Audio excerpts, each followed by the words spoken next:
Hello दोस्तों, मैं Sarla Yadav SY Hindi platform channel पर एक बार फिर से आप सभी का हार्दिक अभिनंदन करती हूँ। और जैसा कि हम अपने चैनल पर तैयारी करवा रहे हैं TGT PGT एस्टेट की, तो उसी के संदर्भ में मैंने NCERT पढ़ानी शुरू कर रखी है। और NCERT में भी हम क्षितिज भाग 1 पढ़ रही हैं, जो कि 9th क्लास की पाठ्य पुस्तक है। इसके अंदर क्षितिज भाग के अंदर गद्य खंड और पद्य खंड को लेकर चैप्टर डिवाइड किए गए हैं। तो गद्य खंड के अंदर 8 अध्याय मैंने पूरे पढ़ा दिए, इनके NCERT के लाइन टू लाइन पढ़ाया। और उसके बाद मैंने इन सभी चैप्टर के MCQs भी करवा दिए हैं और लेखक परिचय भी मैंने साथ साथ बताया है। और पाठ के बाद जो भाषा और अभिव्यक्ति को लेकर जो प्रश्न किए जाते हैं वो सभी मैंने पढ़ा दिए हैं।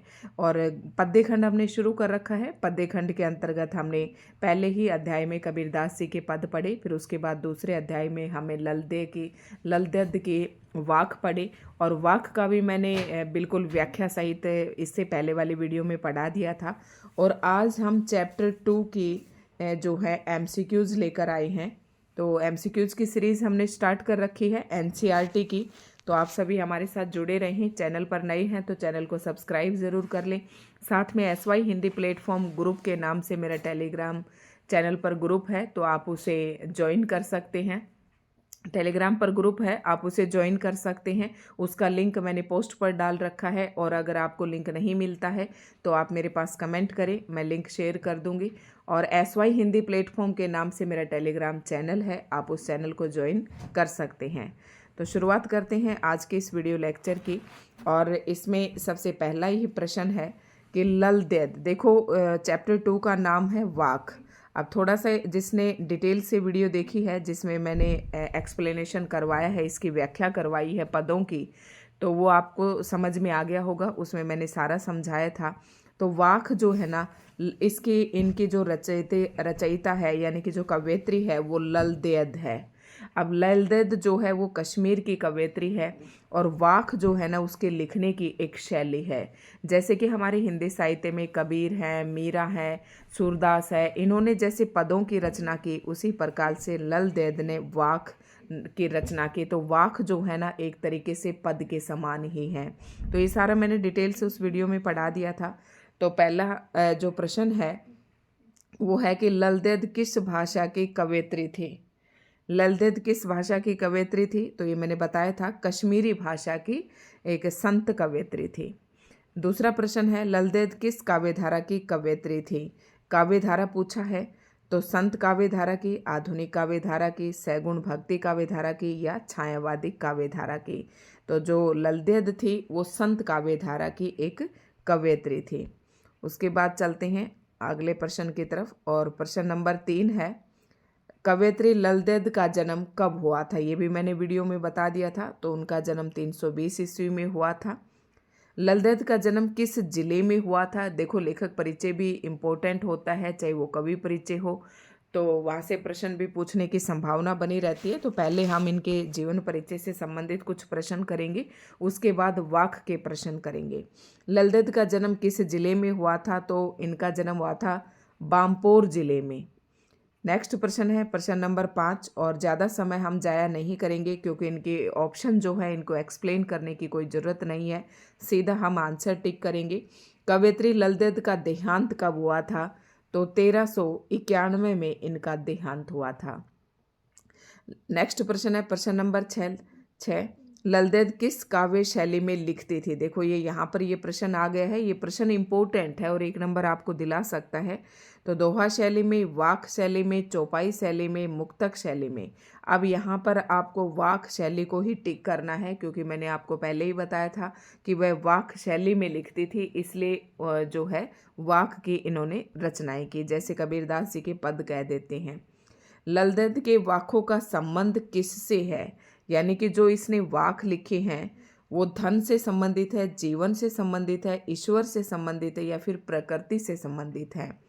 तो वहाँ पर आप देखोगे कि ईश्वर को पाने की चाह है कवयित्री के अंदर, तो आपको ये टिक नहीं करना है। इसका जो राइट आंसर होगा, पूछा है प्रश्न वाकों का संबंध किससे है, तो जीवन से है। वो इस जीवन रूपी भवसागर को जो एक रस्सी रूपी नौका बनाकर उसे पार करना चाहती हैं। तो आप उसे, अगर एक्सप्लेनेशन की वीडियो आपने नहीं देखी है तो उसे आप ज़रूर देख लें। ललदेद ने किसका कड़ा विरोध किया था? तो ललदेद ने धार्मिक आडंबरों का कड़ा विरोध किया था। नेक्स्ट प्रश्न है प्रश्न नंबर 9, ललदेद ने किस मार्ग पर चलने का उपदेश दिया? तो ललदेद ने भक्ति के मार्ग पर चलने का उपदेश दिया। ऑप्शन बी जो है इसका राइट आंसर हो जाएगा। अगला प्रश्न है, कवयित्री ललदेद ने जीवन में सबसे मूल्यवान किसे बताया है? तो सबसे मूल्यवान इन्होंने प्रेम को बताया है, ना वैराग्य को बताया है, ना त्याग को और ना साधना को। तो प्रेम को जो है जीवन में सबसे मूल्यवान बताया है। नेक्स्ट प्रश्न है प्रश्न नंबर 11, ललदेद का काव्य किन तत्वों से प्रेरित था? ललदेद का काव्य यानी कि उसके जो कविताएं थी वो कौन से तत्वों से प्रेरित थी? तो लोक जीवन के तत्वों से प्रेरित थी। बढ़ते हैं हम अगले प्रश्न की तरफ और प्रश्न नंबर 12 आता है, ललदेद का काव्य किस भाषा का स्तंभ माना जाता है? ललदेद का जो काव्य है वो अधिकतर कौन सी भाषा में लिखा गया, इसके पूछने का मतलब यही है। तो पंजाबी भाषा का, मराठी भाषा का, या फिर आधुनिक कश्मीरी भाषा का। तो जैसे कि कवयित्री मैंने बताया था आपको कि कश्मीर की एक संत कवयित्री थी जिसका जन्म बामपोर जिले में हुआ था। तो ये आधुनिक कश्मीरी भाषा का स्तंभ माना जाता है इनका काव्य। नेक्स्ट प्रश्न है प्रश्न नंबर 13, खा खाकर डैश डैश द्वार के। तो खा खाकर वो ना खाएगा तो बनेगा खा खाकर, है ना, उसमें कि संभाव रखे तभी आप भगवान की भक्ति कर सकते हैं, न खाएगा तो अहंकारी होगा, वो वाली पंक्तियां हैं यहाँ पर। तो इस पद्यांश का प्रमुख विषय क्या है? तो खा खाकर का मतलब है कि जीवन के अंदर जो आप सुख सुविधाएं इन्हें जोड़ोगे तो आपके अंदर अहंकार पैदा होगा। तो यहाँ पर इन्होंने बाह्य आडंबरों का विरोध किया है। इसका प्रमुख विषय यही है कि बाह्य आडंबरों का विरोध। कवयित्री ने ईश्वर प्राप्ति के अपने प्रयासों की उपमा किससे की है? तो कवयित्री ने ईश्वर प्राप्ति के लिए जो कवयित्री प्रयास कर रही है उनकी उपमा किससे की है? कच्चे सकोरे से। ठीक है, कच्चे जैसे मिट्टी का कोई बर्तन होता है और पानी की बूंदें गिरते ही वो गल जाता है, तो उससे जो है ईश्वर प्राप्ति के अपने जो प्रयास हैं उसको कच्चे सकोरे के समान कहा है। कवयित्री कहती है कि मैं जिन साधनों से ईश्वर को पाना चाह रही हूँ वो साधन जो हैं क्षणिक है, क्षणभंगुर हैं, लेकिन पता नहीं मैं उन साधनों के माध्यम से ईश्वर की प्राप्ति कर भी पाऊंगी या नहीं। नेक्स्ट प्रश्न है प्रश्न नंबर 15, कवयित्री को कौन सी चाह घेरे हुए थी? तो उनको घर जाने की चाह घेरे हुए थी। और घर जाने का भी आपसे मतलब पूछ सकते हैं। घर जाने का मतलब है जब वो ईश्वर के पास जाएगी, मतलब ईश्वर को प्राप्त करना, इसका अर्थ ये है। कवयित्री ने मनुष्य को किस स्थिति में अहंकारी होने की बात कही है? मतलब कवयित्री क्या कब कहती है कि मनुष्य कब अहंकारी हो जाता है? न खाने की अगर तुम खाओगे नहीं तो अहंकारी हो जाओगे। ठीक है, तो न खाने की मतलब आप जो है धन, आपके जीवन की जो सुख सुविधाओं के लिए आप जो धन दौलत जोड़ रही हैं, अगर आप जोड़ोगे इन्हें तो क्या होगे? आप अहंकारी बनोगे। तो ये न खाने की बात कही है। अगला प्रश्न है, कवयित्री के अनुसार समभावी कैसे बन सकते हैं? तो कवयित्री समभावी मतलब समान भाव आप सभी के साथ कैसे रख सकते हैं? जब आप सभी लोगों के साथ समान व्यवहार करेंगे। तो सबसे यहाँ पर ऑप्शन ए जो है इसका राइट आंसर हो जाएगा, सबसे समान व्यवहार करने में। अगला प्रश्न है प्रश्न नंबर 18 और प्रश्न नंबर 18 है, खुलेगी सांकल बंद द्वार की किस द्वार की ओर संकेत किया गया है? खुलेगी सांकल बंद द्वार की में किस द्वार का यानी कि मार्ग का की ओर संकेत किया गया है?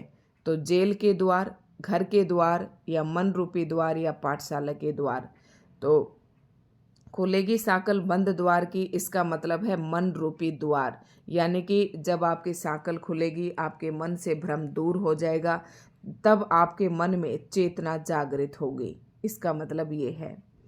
खुलेगी सांकल बंद द्वार की पंक्ति में कौन से सांकल से तात्पर्य है? यानी कि मनुष्य को ऐसी कौन सी शाकल है जिसने उसे बंद कर रखे हैं, परमात्मा को पाने के सारे रास्ते बंद कर रखे हैं। तो यहाँ शाकल का जो मतलब है मोह माया के बंधन से है। मनुष्य जो है मोह माया के बंधन में फंसा हुआ है, और ये मोह माया का जो बंधन है, ये शाकल है, ये कब टूट जाएगी? जब उसे ईश्वर की प्राप्ति होगी। आई सीधी राह से में आने से क्या तात्पर्य है? आई सीधी राह से मतलब भगवान के घर से जब जन्म लेकर इस पृथ्वी पर पहुँचे, इस पृथ्वी पर जब जन्म लिया, तो आई सीधी राह से में आने का तात्पर्य है जन्म लेना, और गई सीधी राह से मतलब मृत्यु को प्राप्त होना। ठीक है, दोनों ही शब्द यहाँ पर प्रयोग किए गए हैं। आई सीधी राह क्या उतराई पद में मांझी किसे कहा गया है? तो यहाँ नाविक को, ईश्वर को, मनुष्य को या पति को। तो यहाँ पर जो है मांझी किसको कहा गया? वो कहते ना मांझी को क्या उतराई दूंगी, तो उत्तर मैं मांझी को क्या दूंगी? कवयित्री इन पंक्तियों में कहती है कि जब मैंने वो ना सुषुप्ता सेतु पर खड़ी थी, दिन बीत गया और आत्मलोचन किया, तो मैंने क्या पाया? तब ये बातें कहती है कि ईश्वर को मैं क्या जवाब दूंगी। तो यहाँ पर मांझी ईश्वर को कहा गया है। जेब टटोली कोड़ी न पाई में कोड़ी शब्द किसके लिए प्रयुक्त किया गया है? एक सिक्के के लिए, या फिर धन के लिए, या सदकर्म के लिए? तो ऑप्शन डी इसका राइट आंसर हो जाएगा। कोड़ी शब्द का मतलब है सदकर्म, यानी कि अच्छे कर्म। नेक्स्ट प्रश्न है, ललदेद के अनुसार शिव परमात्मा कहाँ बसता है? तो ललदेद के अनुसार शिव परमात्मा जो है हर स्थान में बसता है। अगला प्रश्न है, कवयित्री ने ज्ञानी किसे कहा है? तो कवयित्री ने ज्ञानी कहा है जो स्वयं को जानता हो। ज्ञानी उसे को कहा है जिसने अपने आप को पहचान लिया है। अगला प्रश्न है, ललदेद ने ईश्वर की पहचान क्या बताई है? तो कवयित्री ने ईश्वर की पहचान जो है आत्मा की पहचान को बताया है। तो दोस्तों ये इसके कुछ MCQs थे। आई होप आपको समझ में आए होंगे, और इसी तरीके से अगर NCERT को आप कंप्लीट करना चाहते हैं तो हमारे साथ ज़रूर जुड़ें। अपने दोस्तों में भी इस वीडियो को ज़्यादा से ज़्यादा शेयर करें जो एस्टेट की प्रिपरेशन कर रही हैं और NCERT पढ़ना चाहते हैं। साथ ही ये भी बताना चाहती हूँ कि हिंदी साहित्य भी हमने संपूर्ण करवा रखा है, लगभग संपूर्ण करवा रखा है। भारतीय काव्य शास्त्र भी हमारे चैनल पर कंप्लीट आपको मिलेगा जो आपके सिलेबस में दिया हुआ है। और ये सब सारी वीडियोस आपको कहाँ से मिलेंगी? तो इनके नाम से मैंने TGT PGT एस्टेट के नाम से TGT PGT एस्टेट 2024 के नाम से एक प्लेलिस्ट बना रखी है, और 100+ वीडियोस आपको मिलेंगी। जो भी मैंने एस्टेट का सिलेबस के अनुसार पढ़ा है वो सभी इसमें वीडियो आपको मिल जाएंगे।